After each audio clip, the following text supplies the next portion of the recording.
Namasté, bienvenue à l'émission Voyage au cœur du yoga, Sadhana, voyage au cœur du yoga. Donc on va commencer, on va se redresser, s'asseoir sur une chaise ou un coussin, le dos droit, on ferme les yeux, on ramène son attention sur sa respiration quelques instants.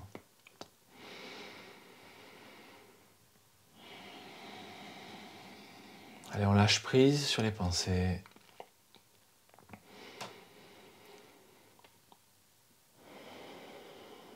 On s'établit dans la présence.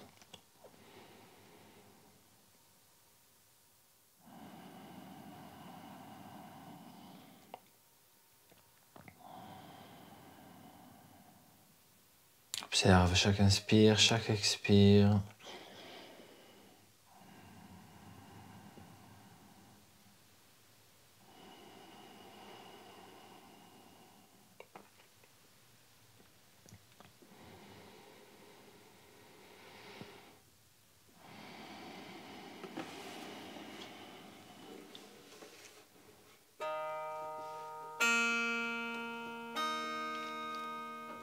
Pratique de mantra afin d'intensifier la concentration intérieure.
Garde les yeux fermés, observe la vibration quelques instants.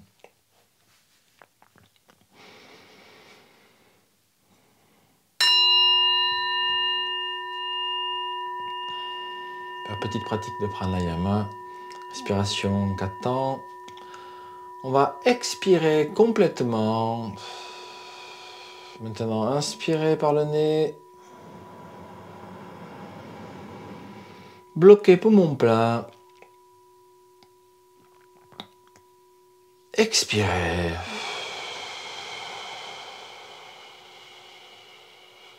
Bloquez poumon vide. Inspirez de nouveau. Bloquez poumon plein. Expirez.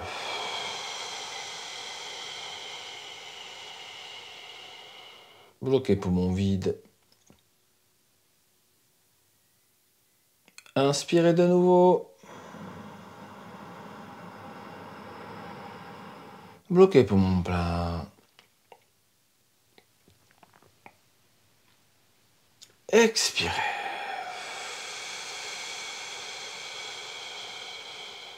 Bloquez poumon vide. Inspirez. Bloquez poumon plein. Expirez.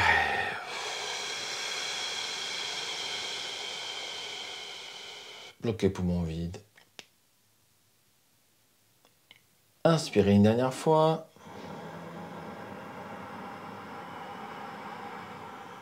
Et relâchez.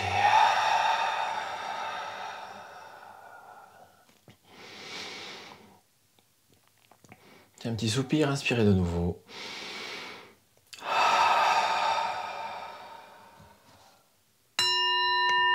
Allez, on garde les yeux fermés.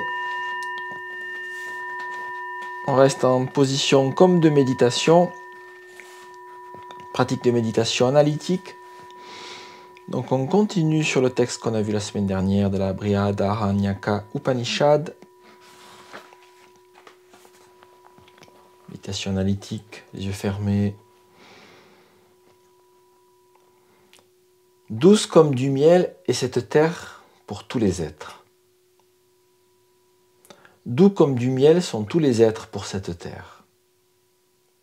Doux comme du miel sont l'être radieux et immortel qui emplit le cosmos et l'être radieux et immortel qui habite et emplit ce corps. Douce comme du miel est l'eau pour tous les êtres, et doux comme du miel sont tous les êtres pour l'eau. Doux comme du miel sont l'être radieux et immortel qui réside dans l'eau, et l'être radieux et immortel qui existe comme la semence dans le corps. Doux comme du miel est le feu pour tous les êtres, et doux comme du miel sont tous les êtres pour le feu. Pareil au miel sont l'être radieux et immortel qui réside dans le feu et l'être radieux qui réside dans l'organe de la parole.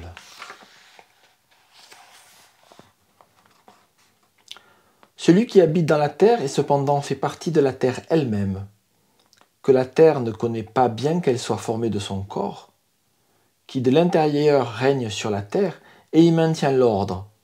Voici votre soi, votre souverain intérieur, l'immortel. Celui qui habite l'eau et cependant est partie intégrante de l'eau, que l'eau ne connaît pas bien qu'elle soit formée de son corps, qui règne sur l'eau et y maintient l'ordre. Voici votre soi, votre souverain intérieur, l'immortel. Gardons les yeux fermés, méditons quelques instants sur ces paroles de l'Upanishad. Une invitation à l'interdépendance de tous les phénomènes. Tous les phénomènes se soutiennent les uns avec les autres. Tout est interconnecté. Et au travers de tous ces phénomènes interdépendants, il y a une présence puissante, comme un nectar, comme une lumière présente en chaque être, en chaque chose. Le soi immortel, l'atman, le spectateur, la présence.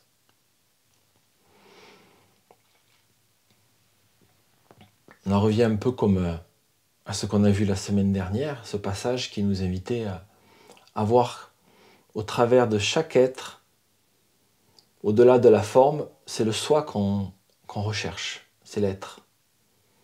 Dans chaque personne, dans chaque objet de désir, il y a cette recherche d'absolu.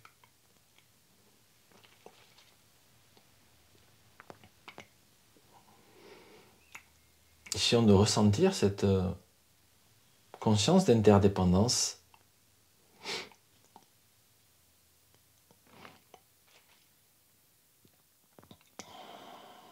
Comment chaque créature a besoin des autres créatures pour subsister.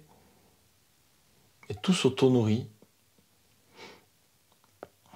Les océans ont besoin des rivières pour être. Par exemple, la terre a besoin du soleil pour que la végétation puisse pousser, les créatures exister.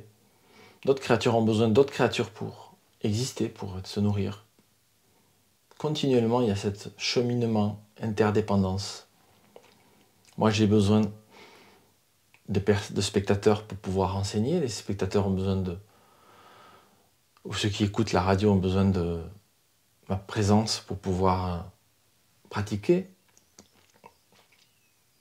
Mais au-delà de la forme, qui est-ce qui est vraiment présent? Qui est-ce qui entend?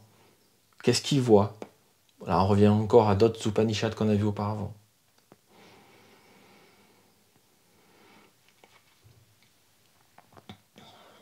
qui se manifeste au travers de chaque forme, de chaque chose, qui est le miel de cette terre. Qu'est-ce que dans chaque moment, qu'est-ce qui nous attire comme un aimant? Comment ça se manifeste? D'où ça se manifeste? Et qui voit? Qui entend? Qui perçoit? Qui ressent? Allez, on médite pendant une petite minute de silence sur tout ça.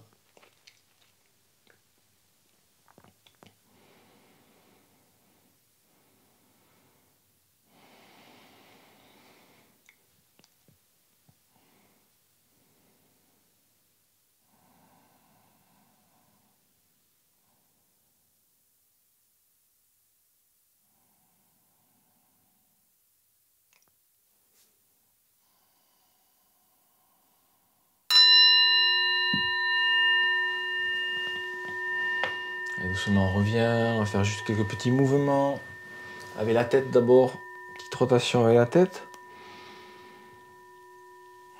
dans un sens puis dans l'autre. Allez, on revient maintenant avec le corps, on fait petite rotation au niveau du nombril, au niveau du dos. Voilà, on change de sens. Allez, on revient maintenant à gauche, à droite, à gauche, à droite. Allez, on va tendre les bras au ciel, on s'agrandit. On lâche. Allez, on déplie une jambe, puis l'autre. On va pencher en direction de l'avant. Quelques instants sans forcer.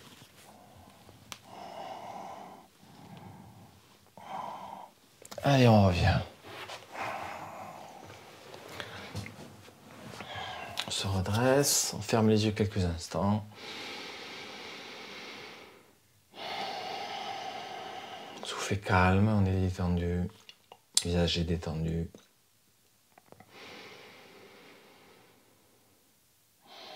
Allez, on va clôturer avec Shanti Mantra. On ramène les mains. Inspirez. Om Shanti Shanti Shanti Hari Om Tat Sat. Hari Om. On peut réouvrir les yeux. Namasté. Merci à vous d'avoir pratiqué avec moi. Donc je vous invite à repratiquer cette séance. Réécouter, essayer de ressentir cette interdépendance avec tous les êtres, cette manifestation, et essayer de ressentir d'où vient cette manifestation, cette sensation intérieure, d'où vient cette présence. Voilà, c'est l'invitation de Upanishads, essayer de se connecter à la pure présence, à l'être. Voilà, je vous invite donc à repratiquer. On se retrouve la semaine prochaine sur Radio Gandharva Gana, mercredi prochain. En attendant, je vous souhaite une belle journée et namasté.